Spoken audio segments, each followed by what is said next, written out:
Isang mapagpalaya at malayang araw sa ating lahat, klase. Maligayang pagdating sa Araling Panlipunan Baitang 4, matatag curriculum at ang ating tatalakayin sa araw na ito ay patungkol sa katangian ng globo at mapa. Ano nga ba ang kahulugan ng globo at mapa?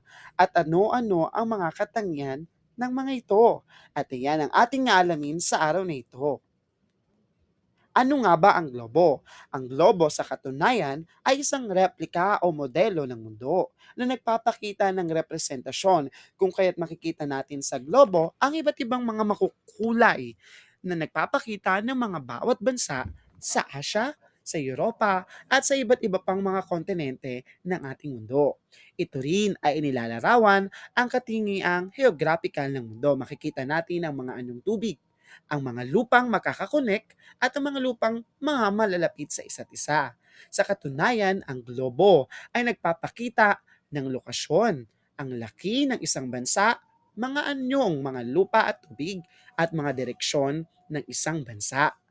Sa kabilang banda, ano naman ang mapa? Ang mapa naman ay isang lapat na larawan. Kung nakita natin kanina, ang globo ay isang modelo. Ngayon naman ang mapa ay isang plat na modelo na ginagamit upang matiyak natin ang lugar sa mundo at lokasyon ng mga bansa. Sa katunayan, isa rito ay ang tinatawag nating Philippine Political Map. Makita natin ang iba't ibang mga syudad, ang mga lalawigan at mga rehiyon na mayroon sa ating bansa. Mayroong iba't ibang mga mapa, kabilang dyan ang political na mapa, geographical na mapa at ang pang-ekonomiyang mapa ng isang bansa. Kung susuriin nating mabuti, ang globo at mapa ay may mga ginagamit mga simbolo. Ang mga simbolong ito ay nagsisilbi bilang gabay o tinatawag bilang legend. Makikita natin sa mapa ang mga sumusunod, ang lokasyon ng isang lugar, ang direksyon mula sa iba't ibang lugar kung saan ka papunta at kung saan papunta ang iyong nais puntahan, ang distansya o ang layo sa pagitan ng isang lugar at ng iba pang mga lugar. Nariyan din ang hugis ng mga bansa o ng mga lugar. At nandiyan yung tinatawag nating scale or eskala na pagtutumbas ng tunay na sukat na maaring isang dali ay katumbas ng 100 kilometro. Sa katunayan, isa rin sa mga katangian ng mapa at ng globo ay ang paggamit ng ilan sa mga tinatawag nating imaginary lines o likhang isip na guhit. Bakit likhang isip? Sapagkat ang mga linang ito ay hindi makatotohanan. Wala po talaga ito.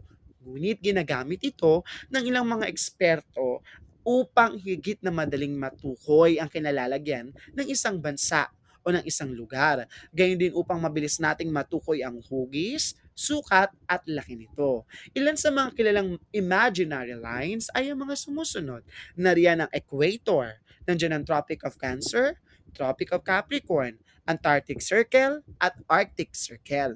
Nariyan ang tinatawag nating North Pole at South Pole. So tatalakay natin ang ilan sa mga likhang isip na tunay na ginagamit at mahalaga sa isang globo. Kabilang riyan ang tinatawag nating latitude at longitude. Pag sinabi mong latitude, ang latitude ay mga guhit na horizontal o mga guhit na pahalang.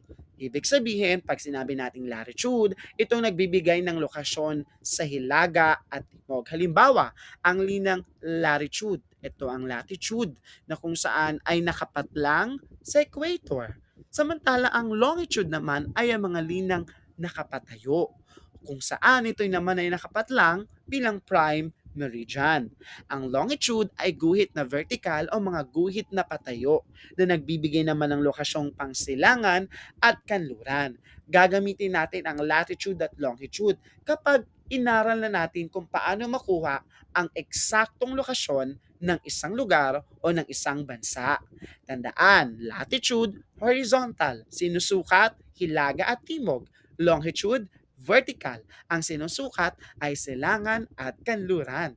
Naunawaan ba? Magaling!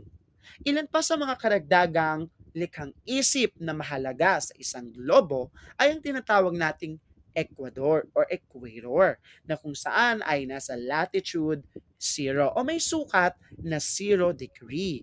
At ito ang naghahati sa dalawang magkasing laking hemisphere.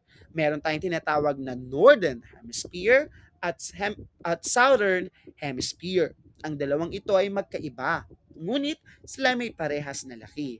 Ang Northern Hemisphere ay mayroong kalimang artiko at tropiko, samantalang ang Southern Hemisphere ay may klimang maritimo. Naunawaan mo ba ang mga likhang isip na guhit sa ating globo? Kung gayon, magaling. Upang higit na maunawaan at mapaunlad ang inyong kaalaman, narito ang ating sanggunian upang mapalalim ang inyong nalalaman. Paalam hanggang sa muli!